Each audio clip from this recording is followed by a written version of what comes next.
Prohibition case Bihar में एक कानूनी तमाशा बन गया है। बिहार मद्य निषेध और उत्पाद शुल्क अधिनियम बिहार पुलिस को किसी भी आदमी के घर पर रेड करने का अधिकार देता है। मतलब कि बिहार पुलिस किसी भी व्यक्ति के घर पे रेड मार सकती है। यह स्पष्ट रूप से यूनाइटेड नेशन के चार्टर का उल्लंघन है। और सोचिए कि बिहार पुलिस यह पता लगाने के लिए कि क्या कोई व्यक्ति शाम को शराब पीने जैसा घिनौना जुर्म तो नहीं कर रहा, इसके नाम पर उसके घर व्यक्ति की प्राइवेसी में पुलिस दखल दे सकता है, जो यूएन ह्यूमन राइट डिक्लेरेशन के आर्टिकल 12 का स्पष्ट रूप से उल्लंघन है। उस समाज में जहां दूसरे जगहों की तुलना में घर को ज्यादा पवित्र जगह माना गया है, भारतीय व्यक्ति घरों को लेकर, अपने पूजा स्थलों को लेकर, अपने किचन को लेकर किस मनोस्थिति में होते हैं, उनका मनोभाव क्या है, यह स्पष्ट रूप से हमारा सारा देश, सारा सिस्टम जानता है। और वहां पुलिस उसके मंदिर में, उसके किचन में किसी भी तरह से प्रवेश कर रही है। क्यों? क्योंकि यहां शराब छुपाया गया है, यहां शराब पीने जैसा कोई घिनौना जुर्म की होने वाला है या किया गया है। अब आप सोच के देखिए कि जो राज्य की ये जो छापा मार गतिविधि है, वो पुलिस को यह अधिकार क्यों दिया गया था? ताकि राज्य के खिलाफ, व्यवस्था के खिलाफ, समाज के खिलाफ यदि कोई ऐसी अराजकताबाजी साजिश रची जा रही है, कोई ऐसा सीक्रेट प्लान बनाया जा रहा है, कोई ऐसा सीक्रेट अड्डा चलाया जा रहा है, हथियारबंद लोग छुपे हैं, आतंकवाद और अपराध की प्लानिंग की जा रही है, तो ऐसी स्थिति में उसका भंडाफोड़ करने के लिए, समाज की रक्षा के लिए, व्यवस्था को बचाए रखने के लिए, कानून व्यवस्था के लिए हमने पुलिस को यह अधिकार दिया। और आज पुलिस इस अधिकार का इस्तेमाल अपराधियों, गुंडों, आतंकवादियों, अराजकतावादियों के खिलाफ जाके पता लगाने, उन्हें पकड़ने के बजाय यह पता लगा रही है बिहार पुलिस कि घर के अंदर बोतल में विस्की तो नहीं छुपाया गया है, या जो ग्लास है घर के किचन के जो ग्लास हैं उसमें कोई बैन शराब की गंध तो नहीं आ रही है। क्या मजाक हो गया है सामाजिक व्यवस्था के नाम पे? मतलब कि एक मुख्यमंत्री की सनक का यह परिणाम समाज भुगतेगा कि किसी के घर में, किचन में, मंदिर में, जहां चाहे पुलिस जिस तरह भी इंटर कर सकती है। पुलिस को सर्च का अधिकार है, लेकिन किस बात के लिए? कानून व्यवस्था को बनाए रखने के लिए, राज्य को खतरे से बचाने के लिए, समाज को और संस्कृति को खतरे से बचाने के लिए, ऐसी साजिश से समाज को बचाने के लिए जो साजिश आतंकवाद की प्लानिंग का हो सकता है, अपराध की प्लानिंग का हो सकता है, ऐसी स्थितियों के लिए पुलिस को अधिकार दिया गया। लेकिन पुलिस इस अधिकार का इस्तेमाल किस रूप में कर रही है कि बोतल में विस्की है या पानी। बिहार के आज गली में, कोनों में, रेस्टोरेंट में बातचीत का सबसे बड़ा मुद्दा, टॉपिक यही है, शराबबंदी, प्रोहिबिशन। बिहार के आसपास, खासकर जो पूर्वी उत्तर प्रदेश से लगने वाले बिहार के क्षेत्र हैं, उन पूरे एरिया में यदि कोई ऐसी सोशल गैदरिंग का फंक्शन है और लोग अफोर्ड कर सकते हैं तो बनारस और आसपास जाके कर रहे हैं। इससे जो रोजगार का ह्रास हो रहा है, बिहार में विवाह और इस तरह के सामाजिक समारोहों के लिए जो भी टेंट से लेके सारी तरह की कैटरिंग, अन्य सुविधाएं देने वाले जो लोगों का काम है वो हैम्पर हो रहा है। और इस तरह के खर्चीले फंक्शंस बनारस और आसपास के शहरों में किए जा रहे हैं।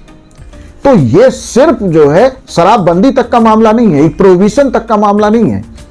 आज इससे पूरे इकोनॉमी को, बिहार की इकोनॉमी को नुकसान हो रहा है। टूरिज्म का जो नुकसान है, आप जानते हैं कि बोधगया, राजगीर जो है बिहार के अंदर एक बड़ा केंद्र है बौद्ध धर्म का और जैन धर्म का। टूरिस्ट बड़ी संख्या में आते हैं। मैं ये नहीं कह रहा हूं कि टूरिस्ट जो आते हैं उनको शराब नहीं मिलेगा तो नहीं आएंगे, लेकिन उसका असर आएगा टूरिज्म पे, उसका असर आएगा बाजार पे, उसका असर आएगा आसपास के रोजगार सृजन पे। तो जो बिहार में इस तरह की सारी गतिविधि चल रही है और जिस तरह के अधिकार पुलिस को आपने दे दिए हैं, उस अधिकार के साथ जो लॉस है इकोनॉमी का, अर्थव्यवस्था को, सिर्फ शराबबंदी से जो पब्लिक एक्सचेकर को जो लॉस हो रहा है वो 10,000 करोड़ का जो है, चलिए वो लॉस समाज, देश हित में, समाज हित में, संस्कृति के हित में, हेल्थ के लिए आर्टिकल 47 स्पष्ट रूप से यह कह रहा है कि राज्य लोगों के पब्लिक हेल्थ को ठीक करने के लिए पब्लिक हेल्थ की दिशा में कदम ले सकती है, निर्णय कर सकती है, निर्णय को लागू कर सकते हैं। और आर्टिकल 47 के तहत आप ये काम कर रहे हैं बिहार में। ठीक है कि लोगों का हेल्थ ठीक हो, शराब से हेल्थ को नुकसान होता है, इसमें कोई शक नहीं है। लाखों लोगों की किडनी खराब हो जाती है, लीवर खराब हो जाता है, डेथ हो जाता है, परिवार आर्थिक रूप से तबाह हो जाता है, लेकिन उतना ही नुकसान बिहार में जो खैनी खाया जा रहा है उससे भी है। तंबाकू से भरे उत्पाद बिहार में कितने बड़े पैमाने पे बेचे जा रहे हैं। तो क्या वो पब्लिक हेल्थ के अंदर नहीं आता? क्या उसे बैन नहीं करना चाहिए? या आपको लगता है वो बैन आप कर नहीं पाएंगे क्योंकि छोटी सी पुड़िया है, आदमी कहीं भी छुपा लेगा? तो जब पब्लिक हेल्थ की, बिहार की व्यवस्था को, बिहार की सरकार को इतनी चिंता है, तो ये तो डायरेक्ट कैंसर के लिए रिस्पॉन्सिबल है। खैनी खाना, गुटखा खाना, इस तरह की जो भी रजनीगंधा, XYZ, जितने भी तरह के बहुत सारे ब्रांड हैं, ये तो सीधा जो है कैंसर के लिए रिस्पॉन्सिबल, और उसमें लिखा हुआ है चेतावनी। तो बिहार की सरकार इसे क्यों प्रतिबंधित नहीं करती? स्पष्ट रूप से आप पब्लिक हेल्थ के लिए बहुत सिंसियर लोग हैं, आप पब्लिक हेल्थ को अपलिफ्ट करना चाहते हैं, पब्लिक हेल्थ को बचाना चाहते हैं, बिहार के परिवारों को, महिलाओं को बचाना चाहते हैं, उनको जो आर्थिक नुकसान होता है उससे। तो सबसे पहले आपको यह भी बैन करना चाहिए, क्योंकि यह डायरेक्ट कैंसर के लिए रिस्पॉन्सिबल है। शराब पीने से जो नुकसान है, आर्थिक नुकसान तत्काल है, बाकी नुकसान थोड़ा देर से आता है, लेकिन यह गुटखा और खैनी का जो नुकसान है वो तो कुछ समय में ही जो है इसका नुकसान सामने आ जाता है।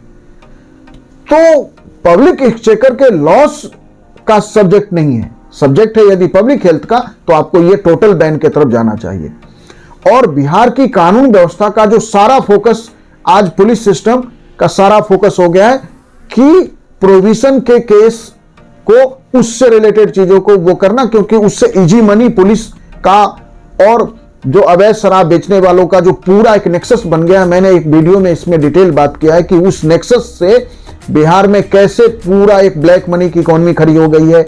ब्लैक मनी की इकोनॉमी फिर अंततः अपराध, अराजकता सभी को आगे लेके जाता है, क्योंकि जब मेरे पास इलीगल मनी होगा तो उस इलीगल मनी से सारी इलीगल एक्टिविटीज प्रमोट होगी। तो यदि बिहार में शराबबंदी इतना महत्वपूर्ण है, तो शराब पूरे बिहार में बेचे जा रहे हैं ब्लैक में, इसके लिए हमने कितने ऑफिसर्स को, कितने बिहार सरकार के एम्प्लॉइज को, कितने पुलिस फोर्स को हमने अकाउंटेबल बनाया, उसके लिए उन्हें आंसरेबल बनाया, उन्हें पनिश किया। तो सारा अरेस्ट कॉमन मैन का होता है। पुलिस के विरुद्ध कहीं एक्शन हुआ हो ठीक से, प्रॉपर तरीके से, ऐसा तो सामने नहीं आता। तो फिर यह है क्या, ये कौन सी योजना है? तो इसका मतलब है कि आपने प्रोहिबिशन केस को, प्रोहिबिशन को, शराबबंदी को, मद्य निषेध को एक कानूनी तमाशा, एक सामाजिक तमाशा बना दिया है, कानून व्यवस्था के नाम पे, पब्लिक हेल्थ के नाम पे, समाज के नाम पर। Thank you.